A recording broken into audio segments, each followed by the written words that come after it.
नमस्कार बच्चों। हम पढ़ रहे थे कक्षा 10 में प्रश्नावली 8 के बारे में बात कर रहे थे और हमने सारणी पढ़ ली थी। टेबल हमने बनानी सीख ली थी। अब हम आगे बात करते हैं। वो टेबल आपको आनी चाहिए, याद हो जानी चाहिए, आपको सीख लेना उसको। आपने अगर वो वीडियो नहीं देखा तो वो देखिए आप। आज की कक्षा में हम कक्षा 8 से संबंधित जो तथ्य हैं, जो फैक्ट हैं, जो नियम हैं, अवधारणाएं हैं, वो पढ़ेंगे। देखिए, कक्षा 8 को अगर मैं सीधे सीधे प्रश्न करवाने होते तो सीधे सीधे करवा देता, लेकिन मैं चाहता हूँ कि आपको एक बार उसका मूल आधार पता चले। आपको पता चले कि ये मान आते कैसे हैं, ये रखने कहाँ होते हैं, ये और इनके होने से आपको क्या बेनिफिट मिलेगा। देखते चलिए, इसमें हम दो प्रकार के जो तथ्य हैं, दो प्रकार के नियम हैं, वो पढ़ते हैं। देखिए, पहला है पाइथागोरस प्रमेय और दूसरा है त्रिकोणमितीय अनुपात। बच्चों ध्यान देना, पहला है पाइथागोरस प्रमेय और दूसरा है त्रिकोणमितीय अनुपात। पाइथागोरस प्रमेय आपने पहले भी पढ़ी होगी, जिसमें हम अ, चलिए एक बार त्रिकोणमितीय अनुपात है और पाइथागोरस प्रमेय है। पहले हम पाइथागोरस प्रमेय के बारे में बात करते हैं और त्रिकोणमितीय अनुपात उसके बाद पढ़ते हैं। देखिए क्या होती है। प्रश्नावली 8.1 जो है वो इसी से संबंधित है। इसके बाद ही क्वेश्चन का हल निकाला जाएगा। देखिए, आपको कोई त्रिभुज दिया जाएगा, उसके अंदर लिखा होगा कि ये कोई त्रिभुज है, ए बी सी या पी क्यू आर, जो भी नाम दिया जाएगा। उसमें आपको कोई दो भुजा दे दी जाएगी। ये इसका मान दे दिया जाएगा, इसका दे दिया जाएगा, फिर इसका पूछ लिया जाएगा, या ये दो दे दी जाएंगी, इसका पूछ लिया जाएगा। यानी कि तीसरी भुजा जो है वो अज्ञात होगी। अच्छा, ये त्रिभुज कैसा है बच्चों? ये त्रिभुज है समकोण त्रिभुज। जानते हो आप इसके बारे में, 90 डिग्री के कोण को क्या कहते हैं? समकोण त्रिभुज कहते हैं। ठीक है, चलिए आगे देखें। त्रिभुज की, समकोण त्रिभुज की सबसे बड़ी भुजा जो होती है उसका नाम क्या होता है बेटा? कर्ण होता है। ठीक है, इस बीसी को आधार मान लिया जाता है। देखिए, आधार कोण के हिसाब से ये आधार और लंब दोनों चेंज होते रहते हैं। ये हम बाद में बात करेंगे इसकी, जब हम इसका जो दूसरा पक्ष है त्रिकोणमितीय अनुपात वो पढ़ेंगे तब, कि अब तो ये आधार है, बाद में ये भी आधार हो जाता है। देखिए, आप कंफ्यूज ना होइएगा। ए बी जो है वो लंब है। ए बी क्या है बेटा? वो लंब है। तो ए सी इसमें क्या है? कर्ण है। ए बी क्या है?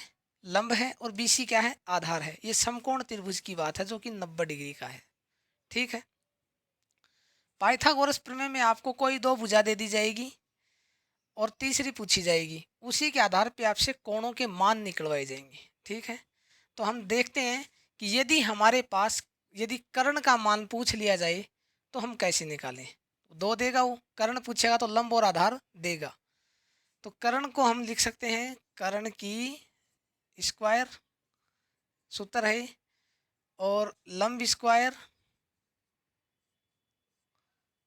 प्लस में आधार स्क्वायर। देखिए, ये कर्ण निकालने का सूत्र है।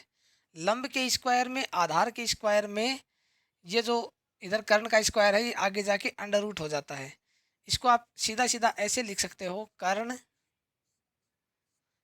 और ये लंब स्क्वायर है,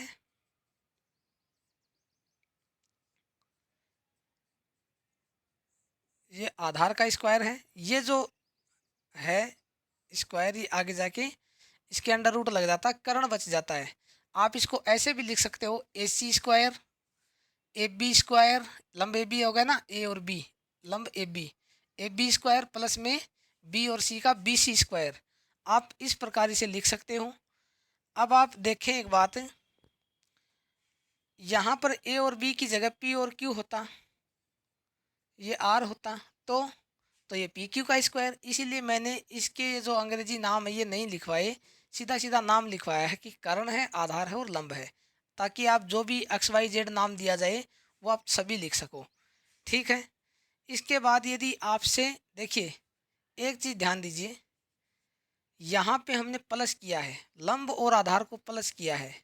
ठीक है ना, लंब और आधार को दोनों को प्लस किया है, लेकिन इन दोनों के मान अगर निकालने होंगे तो माइनस करना पड़ेगा दोनों जगह, ये याद रख लेना। लंब निकालना हो, इसमें आपने पहला देख लिया है, दूसरा पाइथागोरस प्रमेय देखें, यदि लंब निकालना हो तो आगे जाके वो ऐसे ही बन जाता है, कर्ण का स्क्वायर इसमें माइनस कर देते हैं आधार का स्क्वायर। ठीक है, नीचे अगर फिर आधार निकालना पड़ जाए तो आधार ऐसे निकल जाता है, कर्ण का स्क्वायर, क्योंकि कर्ण बड़ी भुजा इसमें घटानी पड़ती है, और फिर इसमें निकल जाएगा लंब का स्क्वायर।